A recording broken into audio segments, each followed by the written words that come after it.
Like I say, there's nothing particularly earth-shatteringly new in the revelations from Bob Woodward, or at least ones that you wouldn't glean if you were, you paying attention. But the fact of the matter is the vast majority of Americans don't pay that much of attention to the news.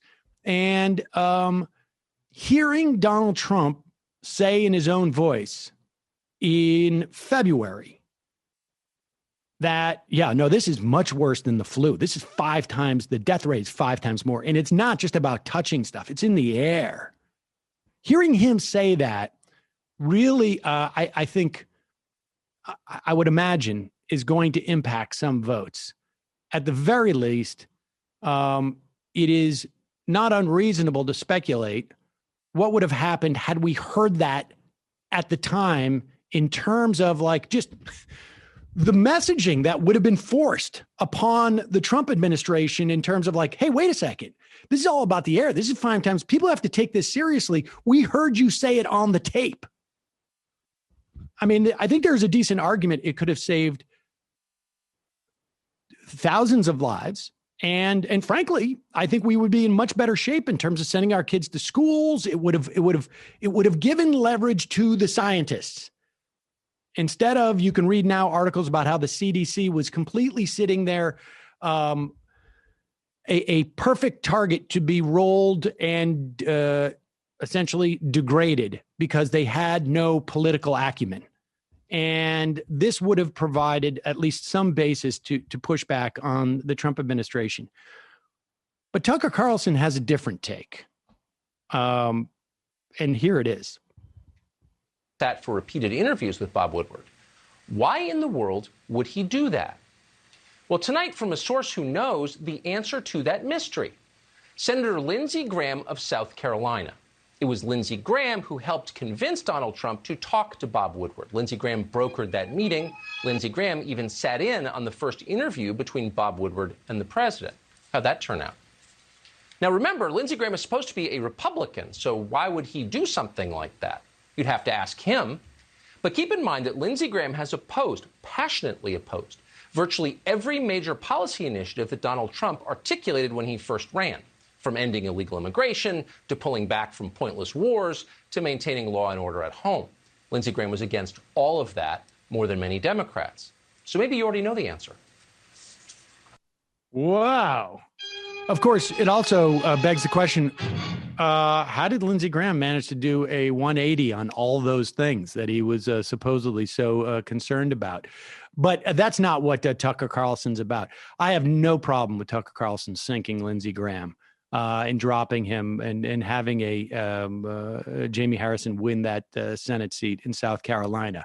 But the bottom line is, since we're talking about Bob Woodward, I guess I'm glad that Bob Woodward recorded this and we'll put that down for posterity. I imagine in the absence of that Bob Woodward thing, I don't know. We maybe would be on to a different scandal that Donald Trump was involved in. But the idea that this guy should be praised for holding on to this information. Now, people forget this because I haven't seen anybody mention this, but I remember it distinctly. He did the same exact thing with George W. Bush. He had inside information. He had gone in and done a lot of reporting. He didn't release it until after the 2005 election because he had a book to monetize. Period. End of story. And at that time, he was working as a reporter for the Washington Post. So he specifically did not put it into his stories. Stuff that he knew that was going on in the White House. Stuff that was arguably illegal. Stuff that showed massive incompetence. And he held that stuff for his book after 2005. Now, I'll tell you why I remember this so vividly is because I was quite angry about it at the time. And I was starting my nascent radio career.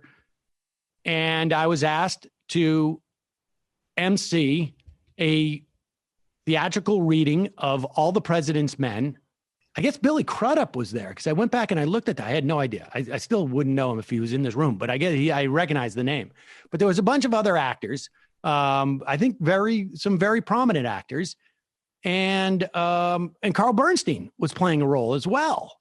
So there was so I went up on stage and I said, very excited that Carl Bernstein's here and all these actors. I can't remember the prominent names. And I said, it's apropos that Bob Woodward's not here, because the Bob Woodward of this era is gone. The Bob Woodward of the era that exists today is one who's going to monetize this stuff and put that over put his ability to monetize and build his own career and rank that as more important than actually informing the public in timely fashion where they can actually act upon the information that he is presenting. And I walked off stage. All the actors came up. There was, I don't know, about 15 or 20 of them. They all lined up and sat down on chairs. They started to go in on the script. And when Carl Bernstein, who was playing a small role, when they got to him, he stopped it. And he said, I have to address what the comments that guy said. And he ripped me a new a-hole. And then they continued on with the whole thing. I think you can find that in the New York Post. But the bottom line is, Bob Woodward used this information to bolster his book sales. And 8 months ago, we don't know if it would have saved lives. But it's really hard to imagine it wouldn't have impacted any of it. If it's important now, imagine what it would have been then. It wouldn't have sold his books, fair enough. It may not have been as, utilized in the political campaign, but it literally would have saved thousands of lives and probably saved part of the economy, and certainly would be making it easier for kids to go back to school at this point.